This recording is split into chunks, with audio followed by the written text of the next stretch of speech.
Olá pessoal, sejam bem-vindos ao nosso encontro de número 40. Hoje, retornando à NR18, nós vamos abordar o item 18.22, que é o item que fala sobre as máquinas, equipamentos e ferramentas diversas. O 18.22.1 ele já começa falando que a operação de máquinas e equipamentos que exponham o operador ou terceiros a risco só pode ser feita por trabalhador qualificado, que a gente já sabe o que é o trabalhador qualificado. O 18.37.5 traz para a gente o que vem a ser esse trabalhador qualificado, que é aquele que recebeu treinamento na própria empresa, recebeu treinamento em instituição especializada ou tem experiência mínima de 6 meses na função registrada em carteira. Então, toda máquina e equipamento que expõe o operador ou terceiros a risco, o trabalhador tem que ser qualificado para operar esse tipo de máquina e equipamento e também ele deve ser identificado por crachá. Não é raro a gente chegar numa obra, um canteiro de obras, e tem uma pessoa operando uma serra circular, por exemplo, não identificada. Não tem um crachá. Ah, não, eu sou o ajudante de carpintaria. Infelizmente, a gente não tem como aceitar porque o 18.22.1 está sendo contrariado. A gente não tem como mensurar se a pessoa tem ou não qualificação para aquilo. Por isso a importância da identificação no crachá. Ok, pessoal? Então, para você que já trabalha, né, na área da construção civil, você que está estagiando numa construtora, comece a fazer esse levantamento para ver se os operadores de máquinas ou equipamentos, se eles são identificados por crachá. Ok? Algumas construtoras hoje todo mundo já tem, mas isso é raro. Né? O 18.22.4, as máquinas e equipamentos de grande porte devem proteger adequadamente o operador contra a incidência de raios solares e intempéries. É muito comum nós encontrarmos os equipamentos protegidos e o posto de trabalho a céu aberto. A betoneira é campeã de audiência nisso. Né? Trouxe aí algumas imagens também para ilustrar. Aí nem o posto de trabalho e nem o equipamento estão protegidos. Né? Aí um outro exemplo de betoneira também totalmente desprotegido. Nesse caso aí da imagem, uma peneira. Esse tipo de peneira nem é utilizado mais, mas a gente ainda encontra. Né? E aí outra betoneira. Tá, pessoal? Então, muito importante que o posto de trabalho do operador seja protegido contra a incidência de raios solares e intempéries. E isso é uma coisa muito comum a gente encontrar ao longo da NR18. Na parte também que fala das armações de aço, está lá falando que o posto de trabalho do armador ele deve ser protegido contra a incidência de raios solares e intempéries e por diversos outros itens da NR18, como também das demais normas regulamentadoras.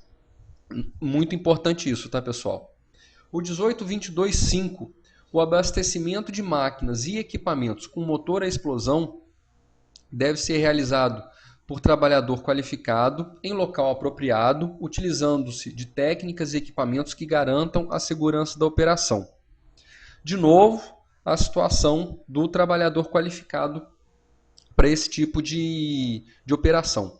Na verdade, eu trouxe o 22.5 pelo seguinte: abastecimento de máquinas e equipamentos com motor a explosão.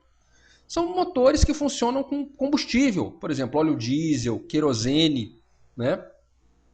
Esse abastecimento tem que ser feito em um local apropriado, um local arejado, um local bem ventilado, por causa da concentração de gases, utilizando de técnicas e equipamentos que garantam a segurança da operação.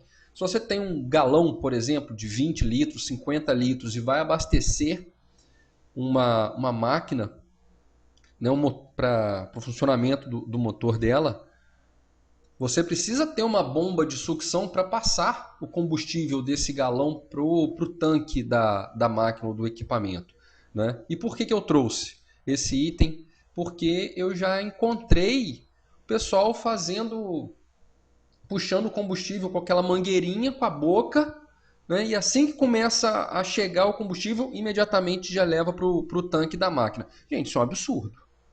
né? Isso é um absurdo. Por isso até que eu resolvi trazer o 1822.5 para ilustrar. Infelizmente eu não tenho imagem para apresentar para vocês, mas queria destacar a importância de você ter primeiro um local apropriado por causa da concentração de gases no abastecimento, né, com combustível, e também utilizar técnica e equipamento ideal para esse tipo de operação. Trocar o combustível de um lugar para o outro e, claro, chamar também atenção para a qualificação do trabalhador que vai fazer essa operação.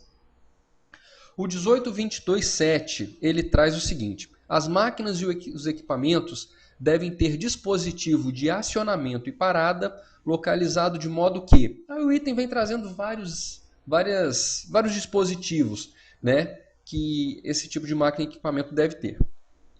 E o 18.22.8: toda máquina deve possuir dispositivo de bloqueio para impedir seu acionamento por pessoa não autorizada.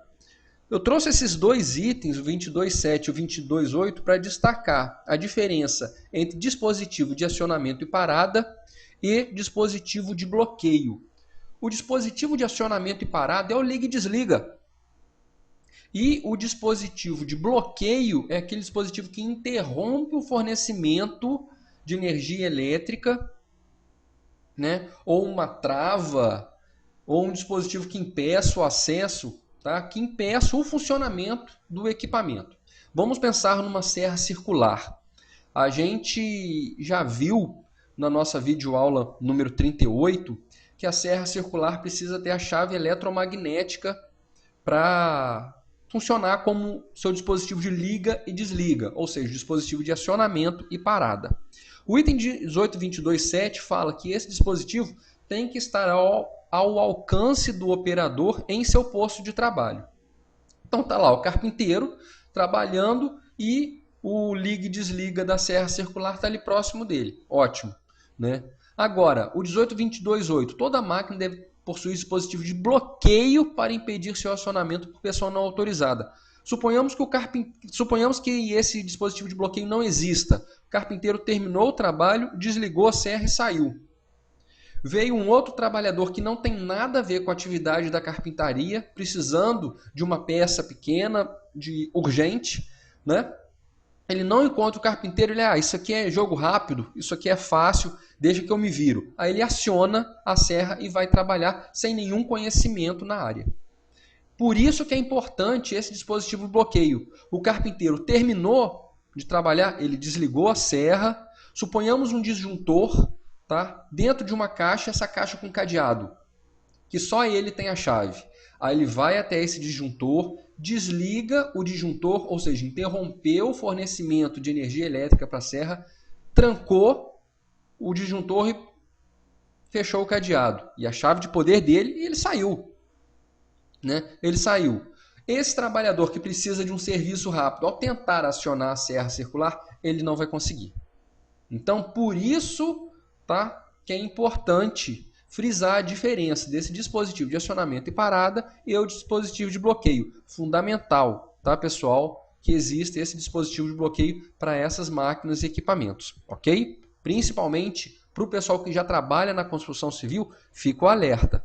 Não deixem de, na próxima vez que vocês estiverem na obra, darem uma olhada nesses dispositivos e, caso falte, já solicitar ao encarregado, ao mestre, ao engenheiro, o pessoal responsável pela área de segurança, para dotar esses equipamentos com esse dispositivo. Combinado? Vamos adiante. 18.22.10. Toda máquina ou equipamento deve estar localizado em ambiente com iluminação natural ou artificial, adequada à atividade, em conformidade com a NBR 5413 de 91, níveis de iluminância de interiores da ABNT. Infelizmente, ao contrário do que muita gente pensa, a NBR não é uma norma que é de consulta gratuita. Então, essas NBRs, apesar de serem obrigatórias, elas devem ser adquiridas no site da ABNT. Então, por isso que ela não está à disposição aí no nosso blog. Ok, pessoal? 18.22.11. As inspeções de máquinas e equipamentos devem ser registradas em documento específico, constando as datas e falhas observadas, as medidas corretivas adotadas e a indicação de pessoa, técnico ou empresa habilitada que as realizou. Ou seja, gente, é um acompanhamento de toda a máquina e equipamento dentro da obra, né? Como que deve ser esse acompanhamento? Existe um modelo padrão? Não, não existe um modelo padrão. É importante que tenha a data em que foi feita a inspeção, se foram encontradas falhas ou não, né? Se foram encontradas falhas, o que foi feito para corrigir essas falhas e quem fez essa correção. Muito importante ter esse controle, tá? Por exemplo, caso, né, aconteça de acontecer é ótimo, né? Caso aconteça um acidente envolvendo uma máquina, quando a gente chega para fazer a análise do acidente, eu, pelo menos, Alexandre, eu tenho o hábito de, primeira coisa, é pedir esse controle. Se aquela máquina vinha sendo inspecionada, né, de maneira habitual. Ah, essa inspeção é diária? Não. Alguns dispositivos precisam ter uma inspeção diária, né? Vai depender da natureza do equipamento, não tem como generalizar. É o tipo de coisa que é registrada, que é pautado, melhor dizendo, pelo bom senso, né? Então, uma inspeção semanal, quinzenal, mensal, dependendo da data de fabricação, quanto mais novo, menor, maior, quer dizer, o prazo entre essas inspeções vai variar muito, né? Importante frisar que alguns dispositivos a norma determina esse prazo, não é esse caso nosso aqui. O item 18.22.11 só fala que é importante o registro dessas inspeções, tá? Então, voltando ao caso do acidente. Acontecendo o acidente, eu tenho o hábito de pedir para ver se o dispositivo envolvido no acidente já tinha sido registrado falha nele, quem já tinha feito a correção ou não, se nunca havia sido detectado esse problema de funcionamento, enfim. Muito importante ter esse acompanhamento. Ok, pessoal? O 18.22 e 18.1. É proibido o uso de ferramenta de fixação a pólvora por trabalhadores menores de 18 anos. Por que eu trouxe o 22.18.1? Porque o artigo 405 da CLT, ele já determina alguns trabalhos proibidos a menores de 18 anos. Né? A portaria 88, de 28 de abril de 2009, já vem falando, né, dando um detalhamento maior sobre esses tipos de atividades proibidas aos menores de 18 anos, né? E a portaria 88 cita o decreto 6481 de 12 de junho de 2008. Entre as atividades relacionadas no decreto 6481 está a construção civil. Ou seja, qualquer trabalho na construção civil é proibido para menores de 18 anos. Então, esse item 18, 22, 18.1 acaba tendo uma utilidade pequena em função já de todos esses dispositivos legais que proíbem a atividade do menor de idade na construção civil. E, claro, os três, né, esses três dispositivos, você encontra um link até eles no nosso blog, sabino.sst.blogspot.com. Pessoal, a gente termina por aqui.